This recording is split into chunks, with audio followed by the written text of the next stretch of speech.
Hello! Here's a quick tutorial showing you how you can access ebooks and digital audiobooks through Libby by Overdrive. To begin, you'll go into your app store, wherever you get your apps, and you'll type in the search Libby by Overdrive, Libby.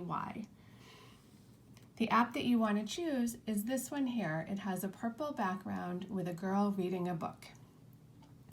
If you've never accessed this app before, the button up here will say Get, not Open. Once you've downloaded Libby, you'll open it up, and this is how you set up your account. You just answer the questions as it asks you. So we do have a library card. We can search by zip code. That's the zip code for Lexington. And here we are, Cary Memorial Library. And then we'll enter in the account details, which is basically just your card number,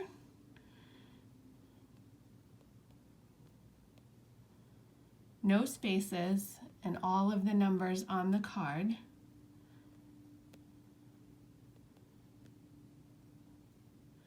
And then your PIN, and then it will validate your card.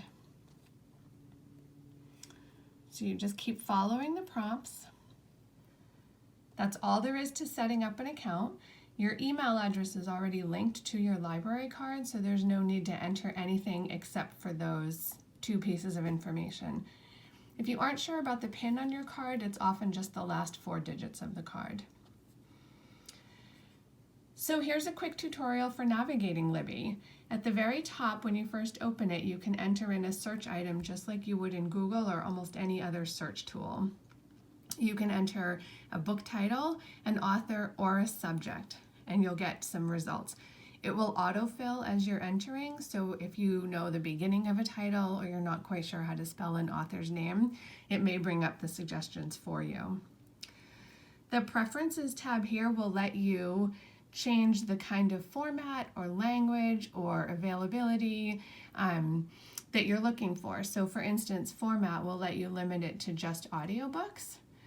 And then once you apply those preferences, it will use those for every search that you do.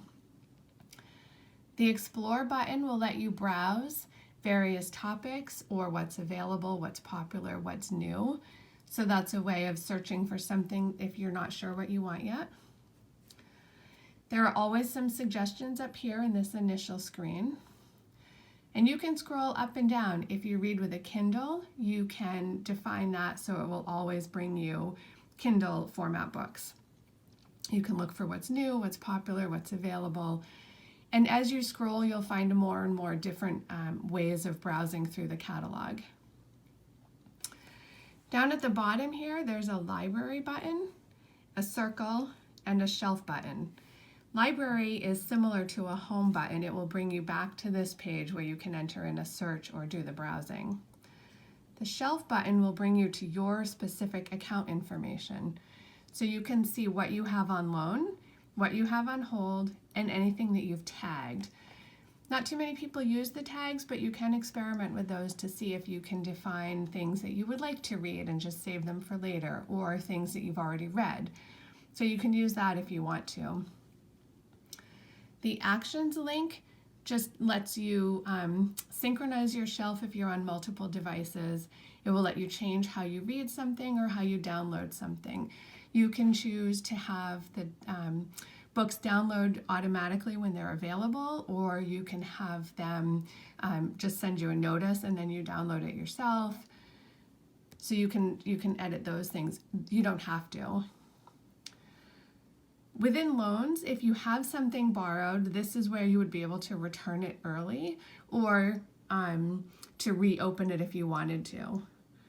But what's really convenient about Libby is that this button down here in the bottom middle is kind of like a bookmark button. So if you have been reading or listening to a book and you have to stop, you can click on this button to go back to where you were. If you're reading multiple items or listening to multiple items, when you press this button, you'll get 5 or 6 additional circles that pop up.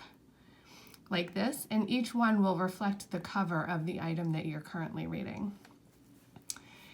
And that's all there is to using Libby.